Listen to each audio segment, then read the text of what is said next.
அது ஒரு பெரிய காடு. அந்த காட்டுல ஒரு புலி என்ன பண்ணுனா, ஒரு மானை துரத்திக்கிட்டே ஓடிக்கிட்டே இருக்குதாம். ஒரு மானோட பாய்ச்சல் துள்ளல் பார்த்தாச்சுன்னா 23 அடி.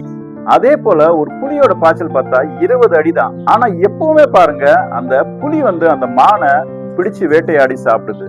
அது ஏன்னு சொல்லிட்டு நம்ம யோசித்தோம்னா, இந்த மான் வேகமா தான் ஓடுது. ஆனா அந்த மானோடைய தவறான காரியம் என்ன ஒண்ணுன்னா, அந்த மான் எப்பொழுதும் புலி எனக்கு பின்னாடி எவ்வளவு தூரத்துல வருது அப்படின்னு சொல்லிட்டு அதை பார்த்துக்கிட்டே ஓடுறதுனால அதுக்குண்டான வேகமா ஓட முடியாம அந்த மான் அந்த புலிகிட்ட மாட்டிக்கிட்டான்.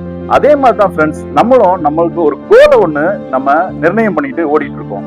ஆனா நம்ம அந்த கோலை அடையிறதுக்கு முன்னாடி என்ன பண்றோம்னா, நம்மளுக்கு பின்னாடி யாராவது ஓடி அந்த கோலை அச்சீவ் பண்ணிடுறாங்களா, நம்மளுக்கு முன்னாடி யாராவது ஓடிடுறாங்களா அப்படின்னு சொல்லிட்டு நம்ம எப்பவுமே மற்றவங்களை பார்த்து பார்த்து நம்மளுடைய கோலை நம்ம அச்சீவ் பண்ண பார்த்தா அந்த கோலை நம்ம சீக்கிரமா பிடிக்கவே முடியாது. நல்லதை பார்ப்போம், நல்லதை பகிர்வோம்.